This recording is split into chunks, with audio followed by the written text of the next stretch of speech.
Bismillahirrahmanirrahim. Alhamdulillahi Rabbil Alamin.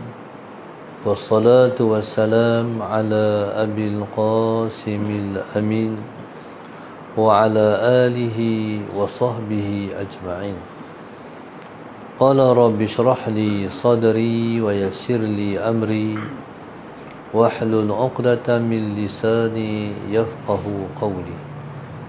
Subhanaka la ilma lana illa ma 'allamtana innaka antal alimul hakim wa la hawla wa la quwwata illa billahil aliyyil azim. Allahumma salli wa sallim wa barik ala sayyidina Muhammad al-fatihi lima ughliq wal khatimi lima sabaq nasiril haq bil haq wal hadi ila siratikal mustaqim sallallahu alaihi wa ala alihi wa sahbihi haqqa qadrihi wa miqdarihil azim. A'udzu billahi minasy syaithanir rajim. Bismillahirrahmanirrahim. Bismillahirabbil azim wal rasulil karim wal malaikatil muqarrabin. Assalatu wassalamu alayka ya sayyidi ya Rasulullah. Khudh biyadi qallat hilati adrikni. La ilaha illallah wahdahu la syarika lah.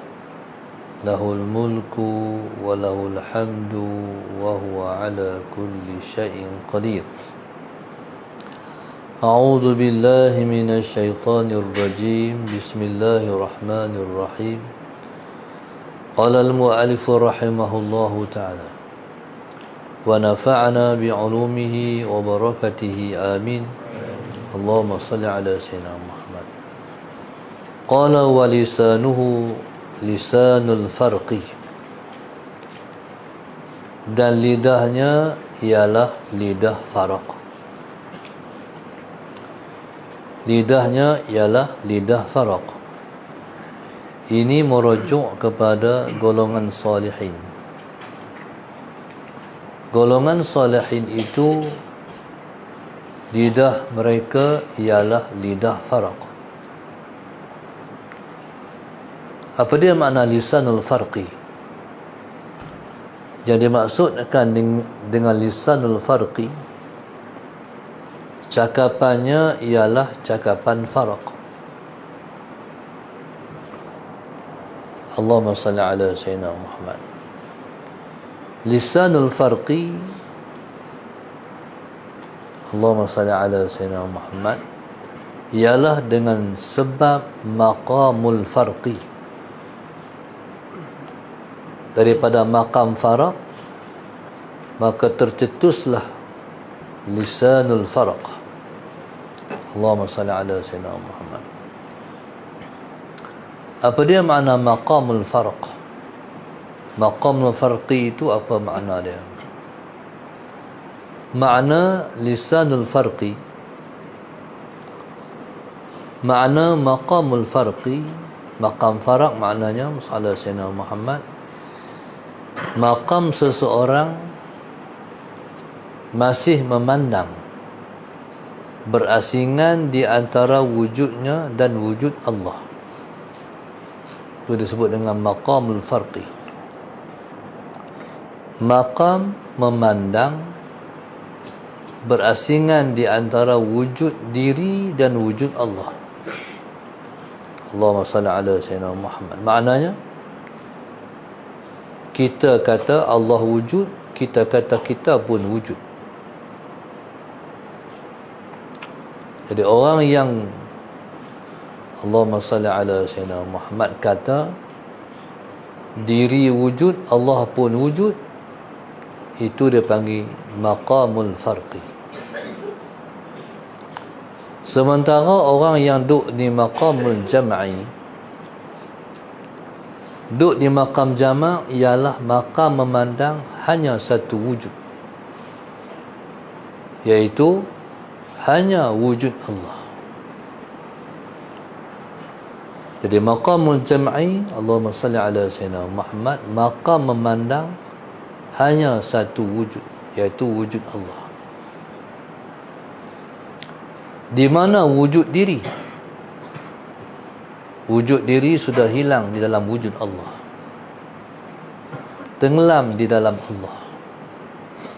Diri sendiri tak ada. Diri sendiri tak ada. Sebab diri sendiri telah tenggelam di dalam Allah. Itu dia panggil maqamul jam'i. Orang yang duduk di maqam jama' tidak mengatakan dia melakukan, tapi dia kata Allah lah yang melakukan. Orang yang duduk di maqamul jam'i ialah orang yang telah melepaskan sama sekali syirik khafi daripada diri dia. Allahumma salli ala sayyidina Muhammad. Syirik khafi ni apa?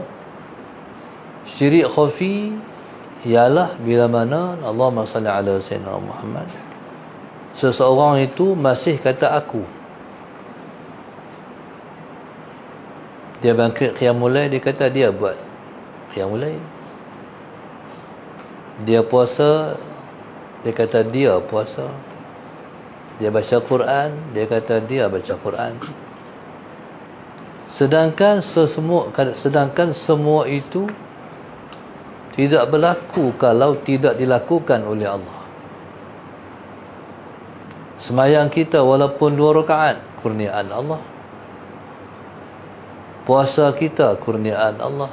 Zikir kita, kurniaan Allah. Maka semua ibadah yang kita buat, semua kurniaan Allah. Seperti mana yang Allah sebut, wallahu khalaqakum wa ma ta'malun. Allahumma salli ala sayyidina Muhammad. Dialah yang mencipta kamu dan mencipta apa yang kamu buat. Jadi subhanallah, Allahumma salli ala sayyidina Muhammad, bila mana seorang tu memandang kepada semuanya ialah perbuatan Allah, ketika mana dia memandang semuanya perbuatan Allah, perbuatan diri dia sudah tak ada, sebab tenggelam dalam perbuatan Allah. Maka orang yang merasai begitu ialah orang yang duduk di maqamul jam'i. Allahumma salli ala sayyidina Muhammad. Adapun maqamul jam'i disebut dengan makam hakikat. Orang yang telah sampai ke makam hakikat. Orang yang telah sampai ke makam hakikat ialah orang yang telah sampai kepada Allah. Orang yang telah sampai kepada Allah, mereka ialah as-siddiqin wa syuhada, iaitu orang-orang siddiqin dan orang-orang yang mati syahid. Allahumma salli ala sayyidina Muhammad.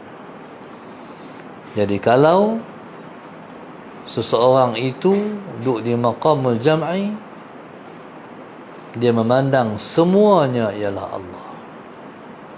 Allahumma salli ala sayyidina Muhammad. Sementara lisanul farqi itu ialah daripada sebab maqamul farqi, maqam faraq. Maqam faraq ialah maqam orang-orang soleh, iaitu yang tidak dikategorikan di dalam kelompok yang dinamakan dengan as-siddiqin wa syuhada.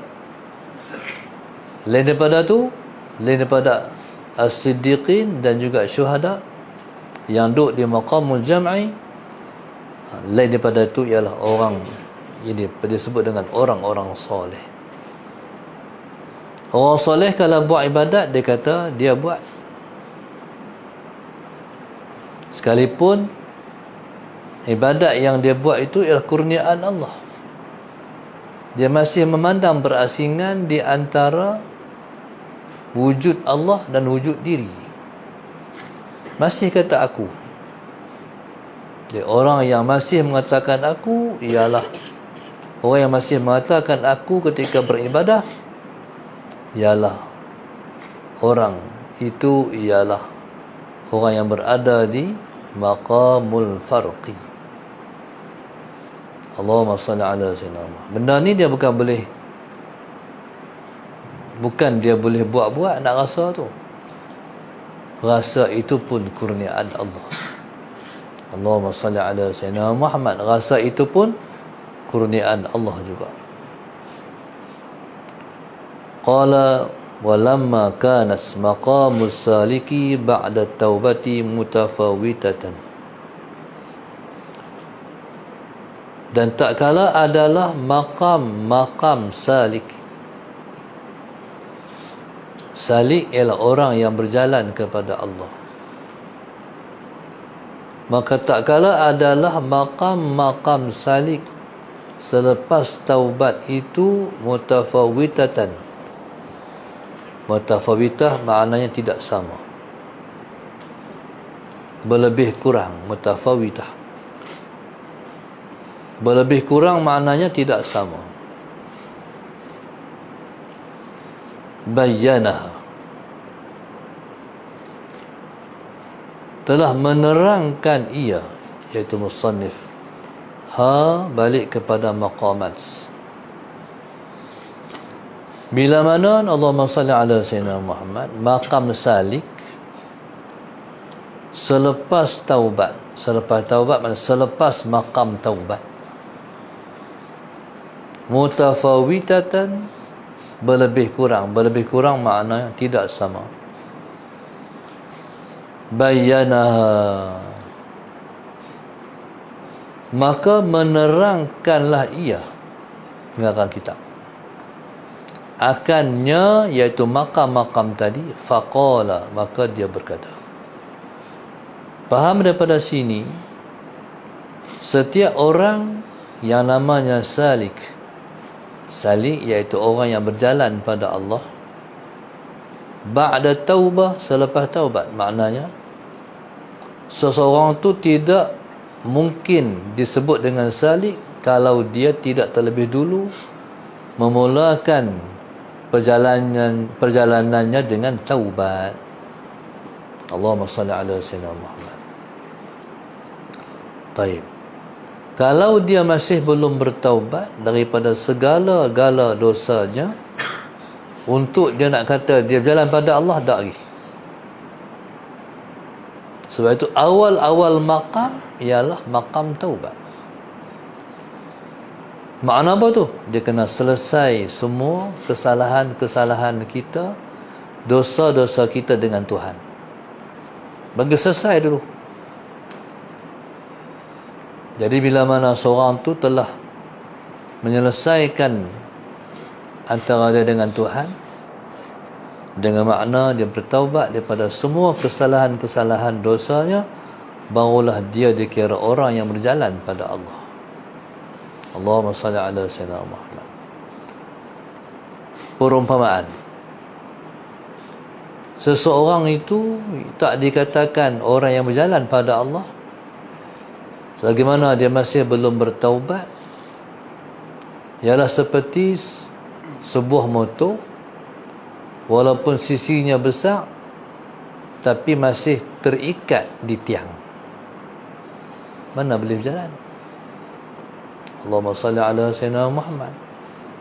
Mana boleh berjalan? Tak boleh jalan. Jadi begitulah orang yang berjalan pada Allah dengan taubat.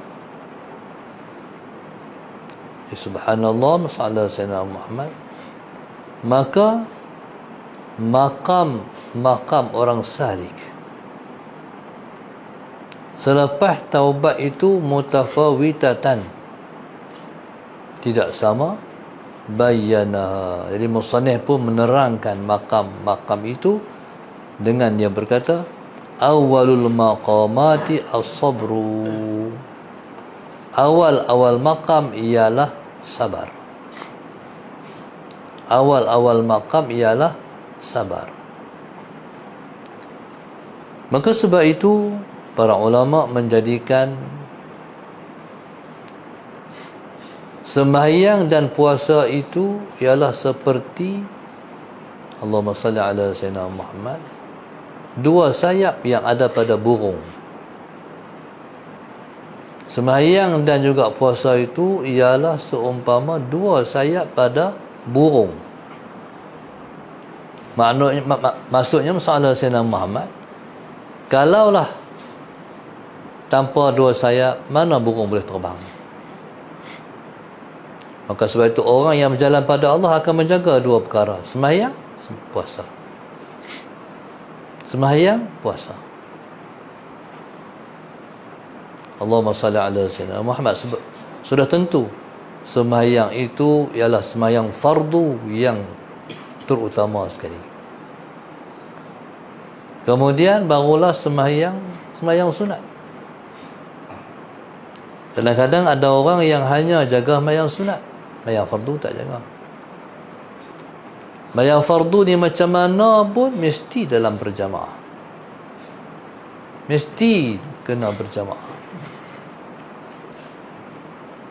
Maksudnya kalau kita sembahyang jemaah, berarti kita telah melakukan sembahyang dalam keadaan ataupun dalam bentuk yang paling baik. Jadi macam mana seseorang itu yang lebih menjaga sembahyang sunat dari sembahyang fardu? Dan sembahyang sunat ni diumpama seperti perca kain yang kita guna untuk menampung lubang pada baju. Bila mana seorang tu dia sembahyang sunat jaga sungguh, sembahyang fardu buat halai balai, lebih-lebih kurang. Jadi macam mana situasi ketika itu? Perca kain ada, kain tak ada, baju tak ada, nak tampung. Nak tampung macam mana? Nak tampung apa? Jadi subhanallah, Allahumma salli ala Sayyidina Muhammad, jaga sembahyang fardu. Jadi sembahyang fardu itu ialah teras, dia asal. Lepas tu bila mana kita dah menunaikan sembahyang fardu, barulah kita jaga sembahyang sunat. Allah Subhanahu wa taala nak kasih pada kita kalau kita jaga sembahyang fardu dulu, kemudian barulah kita sembahyang sunat. Jadi subhanallah, masalah Sayyidina Muhammad itu yang paling terutama. Selepas kita jaga sembahyang yang Allah fardukan, kemudian kita tambah dengan sembahyang sunat, kita perhatikan pula puasa. Allahumma salli ala Sayyidina Muhammad. Puasa seperti mana sembahyang juga, yang terutama sekali ialah puasa fardu, puasa Ramadan. Puasa Ramadan ni dia tak boleh mencapai tahap ketinggian kalau Allahumma salli ala Sayyidina Muhammad, dia tidak berpuasa dengan puasa khawas. Puasa khawas, puasa yang kita turut menjaga anggota kita daripada benda-benda yang haram selepas kita jaga diri kita daripada makan dan minum dan perkara yang membatalkan puasa. Jadi subhanallah, Allahumma salli ala Sayyidina Muhammad, maka jadilah pada seseorang itu dua sayap yang digunakan untuk dia nak terbang kepada Allah. Allahumma salli ala Sayyidina Muhammad. Faqala awalul maqamati as-sabru. Awal-awal maqam ialah sabar. Selepas daripada seseorang itu telah memulakan perjalanannya dengan taubat, kemudian dia beribadat, maka makam yang pertama-tama dia capai selepas itu ialah sabar, makam sabar. Allahumma salli ala Sayyidina Muhammad. Sabar ni makna apa? Sabar ni maknanya menanggung sekalian kesusahan dan penderitaan. Itu makna sabar. menanggung semua kesusahan dan penderitaan tanpa mengadu kepada seseorang pun. Kalau kita ada masalah nak cari orang, nak abad ke orang, berarti kita tak sabar. Kita pun bercerita kesusahan kita, keperitan kita. Lepas tu bila kita cerita, kita kata pula Sallallahu Alaihi Wasallam Muhammad, lapang dah dah, lapang dah dah, boleh cerita. Jadi orang tu masih belum sabar.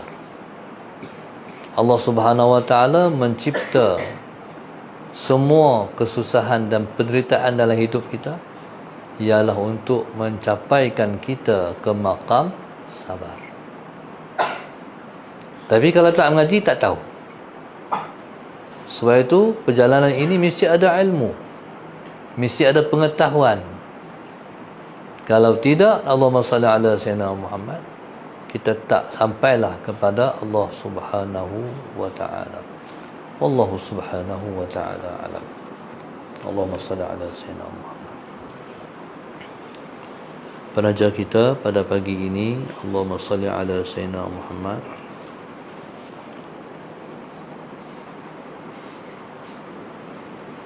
Grup infak rasa 1, 3, 5, 6, 7, 8, 10, 11, 12, 13, 14, 15, 16, 17, 18, 19, 20, 1, 22, 23, 24, 25, 26. Grup infak darasa 19 seluruh Malaysia, hamba Allah Bukit Minyak, Lina Azlina Langkawi, Azlina Abu Bakar, Allah Rahmat Azmi Supaga, Nur Azaz Selangor, hamba Allah Cing Melaka, hamba Allah anak-anak Puncak Alam, arwah Hatta Mas dan keluarga, khususnya Hasriza KL, Ka'ani Tunjang, Umi keluarga Amangan Haid, Hasriza KL, Mastura Osman Pers Australia.